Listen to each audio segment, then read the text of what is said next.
All right, good day. UNITY University. MICKEYMOUSE. Yeah, that's about it. All right. Okay, Calc 1, 3.3, derivatives of inverse trigonomic functions. Now, we're going to start with just the trigonomic function in the first place. Okay, so we come up with something like this. This is the part that's actually really important. Out of all this, in words, okay, the derivative of a function equals the reciprocal of the derivative of its inverse function. Does that make sense? Say no. No. Okay, right. Okay, good. So like I was saying right before we started, what does that say? Why not? Why not, right? Why sub not? So that means that's the y value, right? And this is my, say x value. X and y. Like I said, it's backwards. Okay? It's going to be like that. So that's the piece that's actually going to like mess you up a lot here. Anyway, so there's a time and place for everything, and hey, no cheating, no cheating. All right. So it says right here the function f of x is equal to x to the fifth plus x has an inverse function g. Find g prime of 2. So it's an inverse function of g. Okay? Inverse function of g. So I know that 2 is the what value here? Try again. Y value. It is the y value, right? It is the y value. So if that's the y value, I need to find the X value. very good. I need to find the x value. So I'm going to take my original function here, my original function, and I know if the y value is 2, I know that that thing right there has to be equal to 2, right? Okay. That's going to be equal to 2. We're trying to find the x. We haven't got to derivatives yet. Okay? We haven't got to derivatives yet. I just need to find the value of the x now. Because the y value, the output, normally this would be the f of x is like y equals, right? And in this case, my y I know is going to be 2. So I set this equal to 2. So it's 2 equals x to the fifth plus x, right? Say yes. Yes. Okay, good. So what can I do there? Take the x. Okay, can I factor it? Factor out an x. Do that. So it's going to be x quantity x to the fourth plus 1 equals 2. Okay, so now right here, is x going to equal 2? No, we can do it only if it's 0. That's Okay, so let's see. If it's 0, then one of them has to be 0, but it's not 0. It's we can do it. Doesn't even. okay, so I can move that over now, right? It would be 2 over x is equal to. Okay, yeah. So what value for x? What value for x will work to make this thing true? 1? Yeah. Right? Yeah. 1's the only thing that's going to work on that, is it? Would 2 work? I'm not sure. Say no. No, what's 2 to the fifth power? Say 32. 32. Plus 2, 34, right? Yeah. So that's not going to work out. So none of that's going to work out right there. So the only value for x that's going to work out for this, to make this piece right here true, is going to be But there might be something 1. else. No, there's not. There's only one thing. Because if you plug it back in, what's 1 to the fifth plus 1? I know it's going to be 2, but maybe there's some 1 over something really huge and really scary multiplied to the fourth, It really can't. Do you know why? Because that's some number to the fifth power plus 1 has to equal 2. Yeah, it's only 1. Yeah, it's only 1.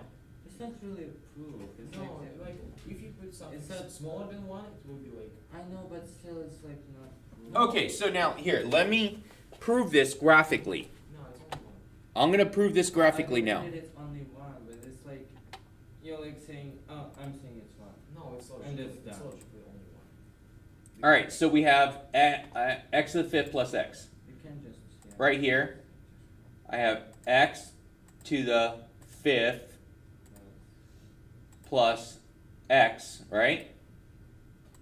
And where's that equal to? So I'm going to enter another one, right? Number 2. So where is it equal to 2? It's only going to be equal at this one place right here, right? So where this function is equal to 2, it only crosses at one spot, right? That's why there's only logically one place, and that's at the number 1 for this to work out. But how do you say it on exam? You can just say like it's logically. No, it's logical because But no, it's not the Because explanation. any number. They will say you can say anything logically any and say number the any answer. number smaller than 1 in the grade is smaller. It's going to go up here. It's going to be ridiculously high. So you're only going to have one place here. Okay, I could do mean value theorem on this, and I only have one place in between here where it's going to be on both sides of this. So I have a 0 here, and on the other side would be anything up here. I'm still only going to have one place here. So it's only can be 1. 1 is the only one. So x equals 1. So x equals 1. So I now have 2 points. I have the y value is 2 and the x value is 1. All right, so now we know from the previous slide that I have that g prime of y naught is equal to 1 over f prime of x naught. So I know that g prime of 2 should be equal to 1 over f, wow. Been doing that a lot lately. All right, f prime of 1. Okay, that's what I needed my x and my y's, right? So now, can we take the derivative of f? Yes. So it's going to be, let's find the derivative. So I know that f prime of x is going to be 5x plus 1, right? There's 5x to the 4th. Yes, thank you. 5x to the 4th plus 1. Yes? Yeah. Okay, we're okay with that now, right? So that's my f prime. So now what do I have to do with my f prime? y in 1. Plug in 1. I'm plugging in 1 because that's what I'm going to have right there. It says f prime of 1.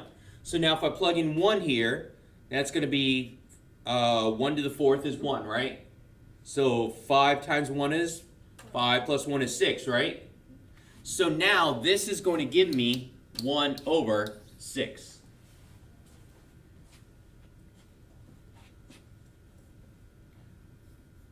So I have answered it now. So I know what the derivative of g prime at 2 is. It's going to be 1 over 6.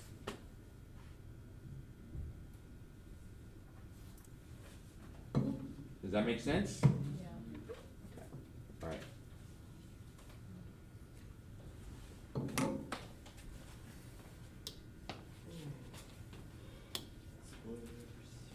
All right. Now on this one, it's slightly different. It's slightly different because the wording on this one. Find an equation of the tangent line to the graph of g at that point. Now, it's saying, because it's saying like this, it's going to be of g. So we're looking at it now that it's going to be g of this number. Okay? It's going to be g of this number. So I'm going to take a look, and it should be that I'm going to have certain things. So I know that g of 8 should be 2. Should be. So g of 8 should be 2 here. All right, so let's take a look at what we have. I don't think that one's right. G of, no, it should be G of 2. No, G of 8. Yeah, that's G of 2. That's backwards. I'm sorry. Oh, right. Yeah, so it's backwards. So I know that G of 2 is equal to 8. Yeah. So G of 2 is equal to 8. So I know because of that, I'm going to have an equation of the tangent line onto there. So I have the x and the y values out of this, right? Okay, and these were put in backwards, right? So let's go ahead and find my f prime. Okay, so I'm going to have my f prime. So f prime of x is going to be how much? 3x squared plus 2. Right? Okay, and so this next part, I want to make sure I don't typo this one, Just a little. because I typoed it before.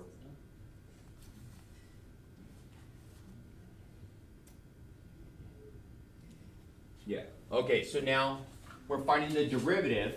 Remember what we said about the derivative.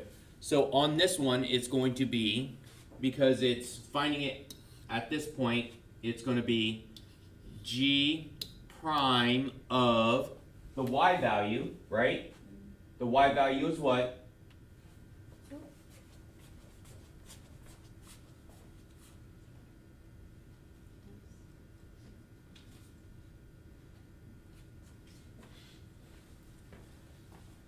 My value is 2, right? Yeah.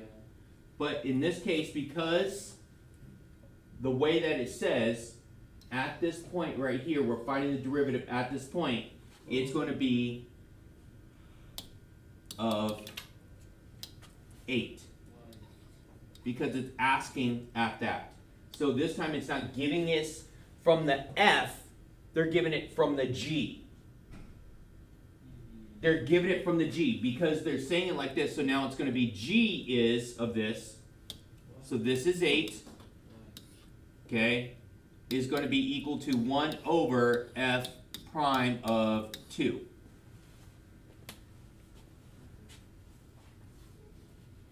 Like I said, that's why I had to double check my notes on this.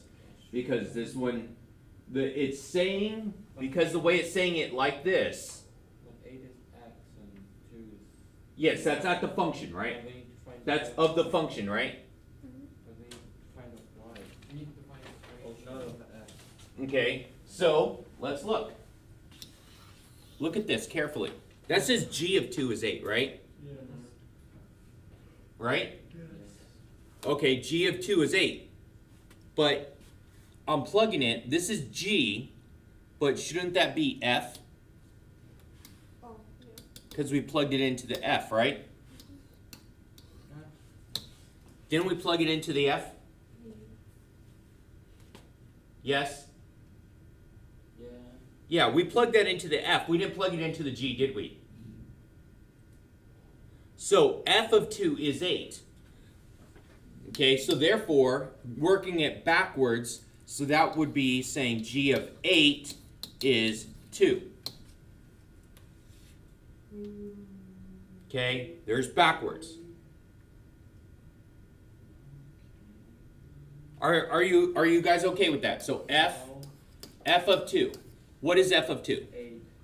So it's going to be equals 2 to the third plus 2 times 2 minus 4.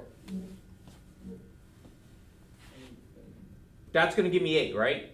So that point is written like yx, not xy? No. But Okay, no. Okay, so look. At g. I know. But G. So therefore, when I'm doing this, it's backwards, right?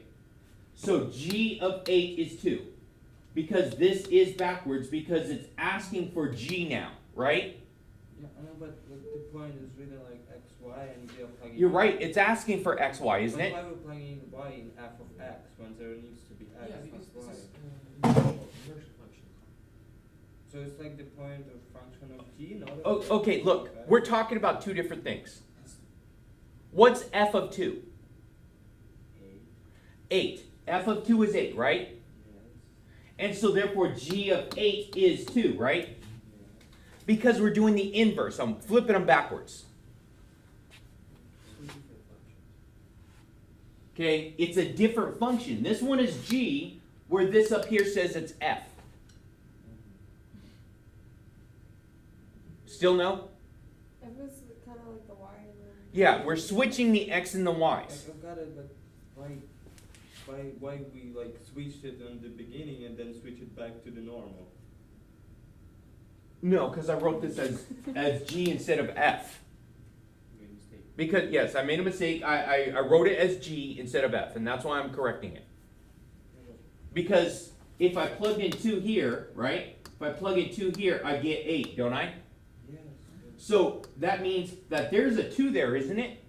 The 2 is the y value here, right? Yeah. The 2 is the y value because g is my new function that I'm looking for, right? G is this. G goes with 8, 2.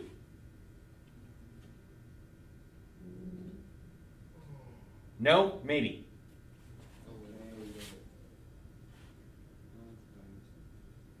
Okay. G of 8 is 2. That's where I get that. Okay? G is this. F is the inverse of this. So I flip F because I'm starting with this because it's G this time. On my previous time, I was given a point on my X and Y of my function F. And in this case, I'm giving it to the function G. And so that means that F is the inverse now. Okay? So G prime of 8 is going to be equal to 1 over F prime of 2. Are we okay with this? Because that's what I'm plugging in now for this.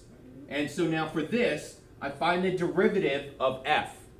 So my derivative is right here, right? So what am I plugging into that one? 2. I'm plugging in 2. So G prime of 8 is equal to 1 over, what's that one going to be? 2, 4, 12, 14? 14.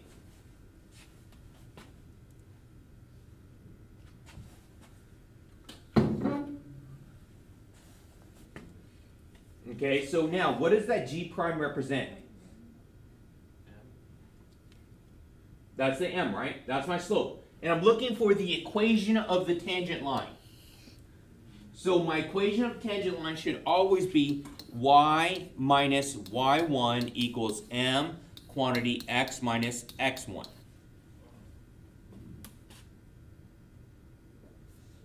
Now, my point is on G, isn't it? Yeah. So, what is the x value for G? 8. 8. Very good. 8 is the x value of G. What is the y value of G? 2. 2. Very good. And if I was talking about the f, if I was the equation of the f on this, that's when it flips. But since I'm giving it to you of G here, that means that is x of G, and that is y of G. So now, let's go ahead and plug in what I have. So it's going to be y minus y1, which is 2, equals 1 over 14, quantity x minus 8.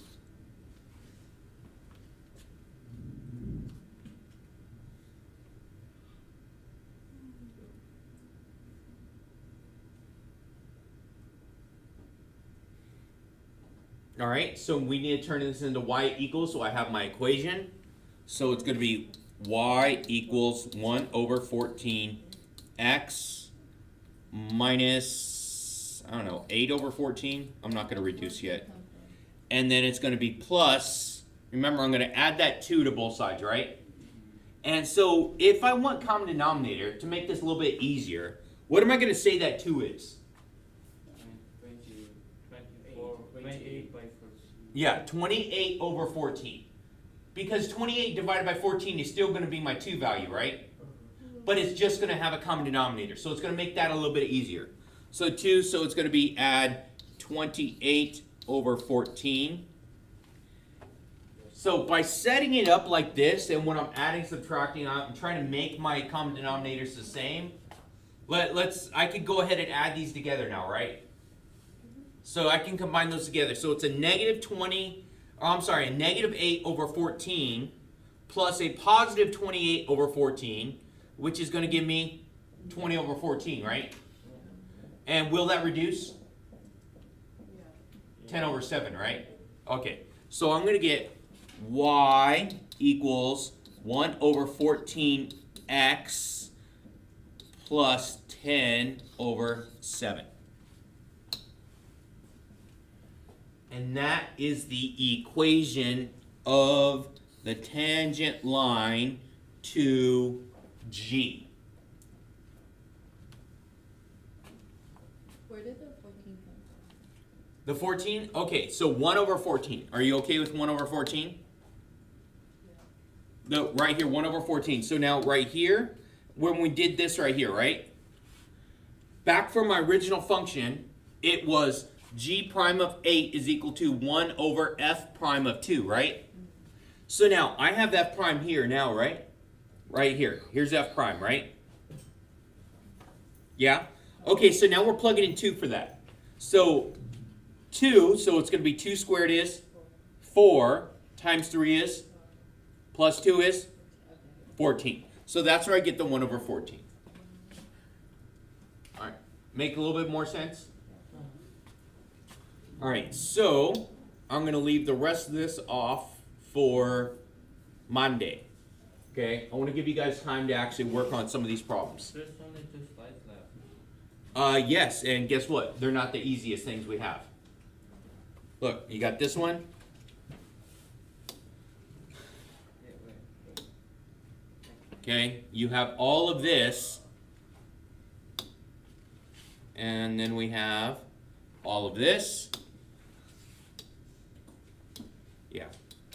So we have more than enough work left. Okay? We have more than enough work left. So we could actually finish this Monday. All right, so, Write this. huh? No, I just think it's like sine to the negative 1. Why we That's just- arc sine. So it's Oh, inverse arc. sine or Yeah. arc sine. So instead of Oh, yeah, actually right. trying to find for the x value that you're plugging in, now we're finding with the angle. I just I didn't know that you can write arc sine as sine to the negative 1. Yeah, it's inverse sine. It means the same thing. Okay. All right, let's see. Don't forget, like, subscribe, smash that notification button.